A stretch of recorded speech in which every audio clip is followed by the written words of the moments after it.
کسی بھی روشنی کو جب منعکس کیا جاتا ہے تو وہ روشنی کتنی اصل روشنی کے طور سے منعکس ہو کے آ رہی ہے، وہ اس آئینے کا جو کوالٹی ہے، جو معیار ہے، اس پہ اس کا انحصار ہوتا ہے۔ اگر وہ آئینہ جو ہے وہ روشنی کو پوری طرح سے منعکس نہیں کر سکتا تو روشنی اپنی پوری توانائی کے ساتھ منعکس نہیں ہوتی۔ پرویز صاحب کی شخصیت ایک ایسا آئینہ تھا کہ انہوں نے روشنی کے راستے کی جتنی کثافتیں تھیں ان کو ختم کرنے کی کوشش کی، جو وقت اور روایات کی وجہ سے اس آئینے کو شفاف نہ رکھ سکیں۔ تو پرویز صاحب کی یہ کنٹریبیوشن ہم سب کے لیے بہت ہی زندگی افزا تھی۔ آج کا دن جو ہم منا رہے ہیں اس کا مقصد بھی یہ ہے کہ ہم ان کی زندگی میں جو کاوشیں انہوں نے کی ہیں قرآن کو ہم تک پہنچانے کی، انسانیت تک پہنچانے کی، ہم ایک تو اس احسان کا یاد دہانی آپس میں کریں، اور دوسرا یہ کہ وہ جو انہوں نے زندگی بھر کوشش کی ہے ہم کوشش کریں کہ وہ رائگان آ جائے، اس کو ہم آگے تک پہنچانے کی کوششیں کرتے رہیں۔ اور جو ہم دن مناتے ہیں اس کا مقصد میں ایک مثال سے اگر بتاؤں تو لاہور کے بیچوں بیچ گزرنے والی ایک نہر جو اس کی خوبصورتی کا سبب بنتی ہے، اس کی رفتار آہستہ آہستہ پانی کے بہاؤ کی کم ہو جاتی ہے، اور آپ نے ایک جگہ کا نام سنا ہوگا ٹھوکر۔ ٹھوکر سے مراد یہ ہے کہ اس نہر کو ایک چھوٹی سی ٹھوکر لگائی جاتی ہے، اس پہ ایک چھوٹا سا بند بنایا جاتا ہے تاکہ پانی کی جو رفتار آہستہ آہستہ چل کے آہستہ ہو گئی ہے وہ وہاں پہنچ کے اپنی رفتار کو تیز کرے اور اس کا بہاؤ تیز ہو جائے۔ تو یہ جو دن ہوتے ہیں ان کا مقصد بھی یہی ہوتا ہے کہ ہم جو کچھ سیکھ رہے ہیں وہ ہمیں محسوس ہوتا ہے کہ اس میں ایک ٹھہراؤ آ گیا ہے، تو اس ٹھہراؤ کو روانی میں بدلنے کے لیے یہ دن منائے جاتے ہیں۔ اور میری خواہش بھی ہے، آپ سے استدعا بھی ہے کہ آپ ہر اتوار کا جو درس ہے وہ اسی اہتمام کے ساتھ سننے کے لیے تشریف لایا کریں، تاکہ یہاں پر ہم زیادہ سے زیادہ لوگ اکٹھے ہو کے اس درس کو سنیں، اور اس کے بعد اس پہ ہماری ایک روایت یہاں قائم ہو گئی ہے کہ ہم پھر اس درس سے متعلق گفتگو بھی کرتے ہیں۔ ایک بات میں اور کرنا چاہوں گا، پاکستان میں ایک جگہ ہے ہنزا، وہاں کے لوگوں کی عمر عام لوگوں سے کہیں زیادہ ہے، وہاں جو اوسط عمر ہے وہ بھی 100 سال کے قریب ہے۔ اس کی ایک وجہ تو یہ سمجھ میں آتی ہے کہ شاید وہاں کی فضا بہت زندگی بخش ہے، لیکن جو بہت بڑی وجہ ہے وہ وہاں کے انسانوں کی آپس میں انسیت ہے۔ یہ جو انسیت ہے یہ زندگی کا سبب بنتی ہے، اور چونکہ انسان بھی عربی کے اسی مادہ کی تخلیق ہے، انسان بھی انسیت نہ ہو تو وہ مکمل انسان نہیں ہے۔ انسان کو ہیومن بینگ بھی کہتے ہیں، لیکن میرا خیال ہے کہ it is still in the process of being human. Human being ہونے کے لیے اس انسیت کی بڑی ضرورت ہے۔ یہ انسیت اسی وقت پیدا ہوتی ہے جب ہم یعنی فزیکل طور سے یہاں حاضر ہوں، آپس میں ایک دوسرے سے ملیں، اور اسی سے اداروں کی عمر بھی بڑھتی ہے۔ اگر ہم چاہتے ہیں کہ ادارہ طلوع اسلام کی زندگی بڑھے، اس کی عمر بڑھے، تو ہمیں اس انسیت کو قائم کرنا ہوگا۔ اسی طرح سے جاپان کا ایک علاقہ ہے اوساکا، وہاں پر بھی جو اوسط عمر ہے وہ کہیں زیادہ ہے، اور وہاں پر جو تحقیق کی گئی تو پتہ یہ چلا کہ وہاں کے رہنے والے جو انسان ہیں ان کی آپس میں جو معاشرت ہے وہ بھرپور انسیت کی ہے۔ تو میرا کہنے کا مقصد یہ ہے کہ ہمیں یہاں پر اس ادارے کو زندگی بخشنے کے لیے اس انسیت کو ضرور بحال کرنا چاہیے، ہمیں زیادہ سے زیادہ یہاں پر آنا چاہیے۔ درس جو ہے وہ بہت سارے اور ذرائع پیدا ہو گئے ہیں، ہمارے اپنے فون کے اندر یہ سارے دروس موجود ہیں، لیکن وہ ہم اگر سنتے بھی ہیں تو اس میں فقدان انسیت کا رہ جاتا ہے۔ تو میری یہ صدا ہے کہ آپ درس کے لیے زیادہ سے زیادہ لوگ لے کے اپنے دوستوں کو، اپنی فیملیز کو یہاں پر آیا کریں، تاکہ ہم اس سے استفادہ بھی کریں اور اس ادارے کی جو عمر ہے وہ بھی بڑھ سکے۔ میں اب استدعا کروں گا جناب محترم آصف جلیل صاحب سے کہ وہ تشریف لائیں اور پرویز صاحب کی شخصیت کے متعلق اپنے خیالات کا اظہار فرمائیں۔ بسم اللہ الرحمن الرحیم۔ خواتین و حضرات السلام علیکم۔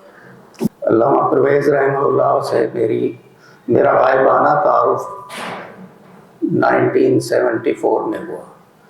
اس وقت میں سعودی عرب میں رہائش پذیر تھا اور مروجہ مذہب سے باغی ہو کر کسی اور راہ کی تلاش میں نکل رہا تھا۔ اس وقت میرے ایک دوست جو UK سے تشریف لائے تھے، انہوں نے پرویز صاحب کا ذکر کیا اور مجھے قرآن کی طرف توجہ دلائی۔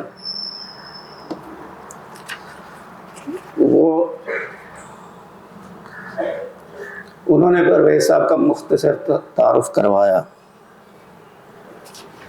اس کے بعد میں نے ان کی کتابوں کا مطالعہ کرنا شروع کیا۔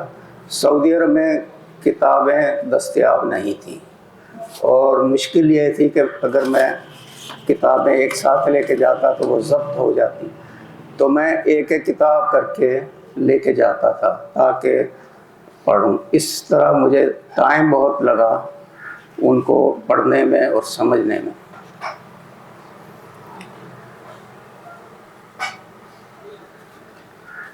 پرویز صاحب سے میری 2 مختصر ملاقاتیں ہوئی تھیں جو اس لحاظ سے قابل ذکر نہیں کہ اس وقت میں خود بالکل ایک ادنا سا طالب علم تھا اور میں ان کی شخصیت کے بارے میں بالکل نہیں جانتا تھا۔ ان کی کتابوں کا مطالعہ کرنے کے بعد اور ان کے دروس سننے کے بعد مجھے پتہ چلا کہ وہ کتنی عظیم شخصیت ہیں۔ میرے لیے وہ روحانی استاد کا درجہ رکھتے ہیں۔ علامہ پرویز نے جس طرح عہد ملوکیت کی روایت پر مبنی صدیوں کے نظام کی جگہ قرآن کی اساس پر مبنی ایک مکمل نظام متعارف کرایا ہے، یہ انہی کا کار عظیم ہے۔ انہوں نے قرآن کریم کے ایک ایک لفظ کی تشریح کے ساتھ 4 موضوعات کو اس طرح بیان کیا ہے جو اس سے پہلے کسی بھی عالم دین نے نہیں کیا۔ وہ 4 موضوعات میں ذکر کرنا چاہوں گا۔ سب سے پہلے یہ کہ اللہ کا صحیح تصور انہوں نے دیا۔ مروجہ جو اللہ کا تصور ہے اس میں انسان تمام اپنی غلطیوں کا الزام اللہ تعالیٰ پر تھوپ دیتا ہے۔ اپنی ذمہ داری سے بچ جاتا ہے۔ ہر کام کہا یہ اللہ کی وجہ سے ہوا، اللہ کی مرضی یہی تھی، اللہ نے یہ کیا تھا، ایسا ہرگز نہیں ہے۔ یہ عقیدہ جو ہے اس قدر رچ بس گیا ہے کہ اس کو جب وضاحت کی جائے تو لوگ اس سے مطمئن نہیں ہوتے، ان کو یہی تصور بہت اچھا لگتا ہے۔ اسی سے جڑا ہوا جو مسئلہ تقدیر ہے، جو بہت ہی مشکل موضوع ہے کہ ہر چیز اللہ نے لکھ رکھی ہے، تو جب لکھ رکھی ہے تو پھر محنت کیوں کی جائے؟ تو یہ ایک عقیدہ بھی ہے جو انسان کو کچھ کرنے نہیں دیتا۔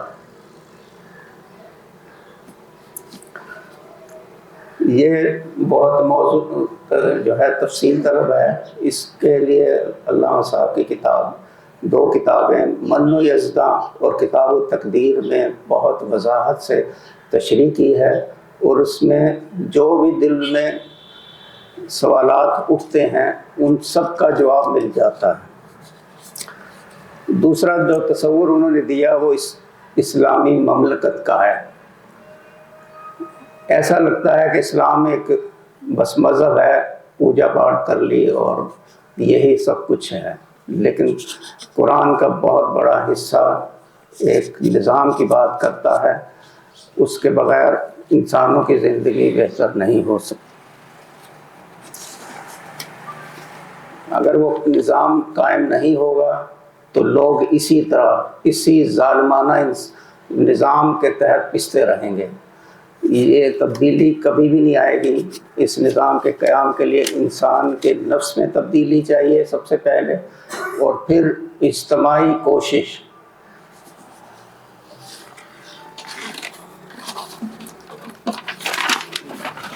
تیسرا تصور جو انہوں نے دیا وہ مکافات عمل کا ہے کہ ہر عمل اپنے اندر نتیجہ لیے ہوئے ہے،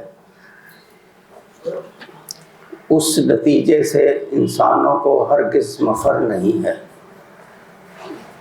یہ اگر سوچ لیا جائے کہ میں جو عمل کرنے لگا ہوں اس کا کیا نتیجہ نکلے گا، یہ پہلے سوچ لیا جائے تو بہت ساری مصیبتوں سے بچا جا سکتا ہے۔ اگر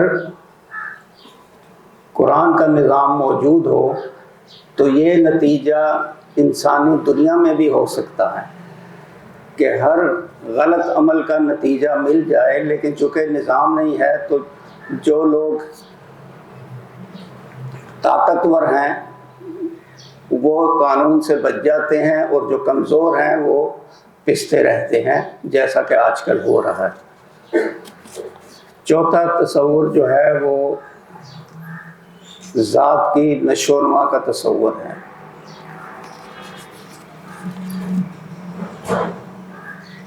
اس کا تعلق مکافات عمل سے بھی ہے اور اخروی زندگی سے بھی ہے۔ اس کے تحت ہر انسان کو پیدائش کے ساتھ جسم کے علاوہ کچھ اور شے بھی ملتی ہے، جسے ہم اس کی ذات یا نفس کہہ سکتے ہیں۔ جسم کی پرورش تو طبعی قوانین کے تحت ہوتی ہے، کھانا پینا، صحت کا خیال رکھنا، لیکن ذات کی نشو و نما کے لیے اللہ تعالیٰ کے دیے ہوئے قوانین اور اقدار پر عمل کرنا نہایت ضروری ہے۔ اگر ان کی خلاف ورزی کی جائے تو ذات کی نشو و نما رکتی ہے اور متاثر ہوتی ہے۔ اس نظام کا ریاستی نظام سے کوئی تعلق نہیں ہے، یہ اللہ تعالیٰ کا خودکار نظام ہے، خود بخود روب عمل ہے۔ انسانوں کی دنیا میں جرم کر کے تو بچ جاتے ہیں، لیکن اللہ کے اس نظام کے تحت جس نے بھی کوئی غلط عمل کیا اس کا نتیجہ اس کی ذات پر مرتب ہو کر رہ جاتا ہے، اور اسی حساب سے نشو و نما ہوگی یا اس کی ذات کمزور پڑ جائے گی۔ انسانی ذات کبھی موت سے نہیں مرتی، بلکہ یہ جسمانی موت کے بعد بھی اس کا جو ہے تسلسل جاری رہتا ہے۔ عمل کے لحاظ سے یہ اپنے اگلے مرحلے میں داخل ہو جاتی ہے۔ جس کے اعمال قرآن کے نظام کے مطابق، قرآن کے اقدار کے مطابق ہوتے ہیں، وہ جنتی سفر کی طرف روانہ ہو جاتا ہے، اور جس کے اعمال قرآن کے خلاف ہوتے ہیں وہ جہنمی زندگی کی طرف نکل جاتا ہے۔ اس کے لیے اللہ تعالیٰ نے جو نظام رکھا ہے وہ احتساب کا، وہ میزان کا ہے۔ میزان فیصلہ کرے گا، جس کے اعمال کے پلڑے میں اچھے اعمال زیادہ ہیں وہ اس جنتی زندگی کا حقدار ہوگا، اور جس کے کم ہے وہ جہنمی زندگی کا۔ میرے لیے اور ہزاروں لوگوں کے لیے پرویز صاحب میرے محسن ہیں۔ انہوں نے قرآن کریم سے کہ ان حقائق سے روشناس کرایا جس سے انسانوں کو درپیش مسائل کا حل معلوم ہوا۔ اس وقت جو رائج ہیں اسلام ہے، اس کے بڑے بڑے مذہبی علماء اس سے کوسوں دور ہیں۔ یہ صرف پرویز صاحب کا اعجاز ہے کہ انہوں نے اس طرف توجہ دلائی۔ اب قرآن کریم کو سمجھ لینے کے بعد اور تحریک طلوع اسلام سے وابستہ لوگوں کے لیے کرنے کا کام یہ ہے کہ سب سے پہلے ان اقدار پر عمل پیرا ہوں جن پر انفرادی طور پر عمل کیا جا سکتا ہے۔ یہ اسلامی ریاست سے مشروط نہیں ہیں، یہ وہ اقدار ہیں جنہیں عام طور پر اخلاقی اقدار بھی کہا جا سکتا ہے، سچ بولنا، وعدہ خلافی نہ کرنا، اور یہ اس کے لیے پرویز صاحب کی کتاب اسلامی معاشرت یہ سب کے لیے مفید ہے، چھوٹے بڑے سب کے لیے، اور اس کو پڑھ کر اس کے ایک ایک جو ہے لفظ اور ہدایت پر عمل کرنے کی شدید ضرورت ہے۔ اس سے اپنا احتساب بھی کیا جا سکتا ہے۔ اس کو پڑھنے کے بعد دیکھا جا سکتا ہے کہ میں کس حد تک قرآن پر عمل کر رہا ہوں اور کس حد تک نہیں۔ اس کے بعد قرآن کریم کو زیادہ سے زیادہ لوگوں تک پہنچانے کی ضرورت ہے تاکہ اسلامی مملکت کے قیام کے لیے کوشش کی جائے، اور طلوع اسلام کا پلیٹ فارم اس کے لیے بہت مفید ہے، اور یہی ایک واحد پلیٹ فارم ہے جو قرآن کی آواز بلند کر رہا ہے اور نظام کے لیے کوشش کر رہا ہے۔ بہت شکریہ۔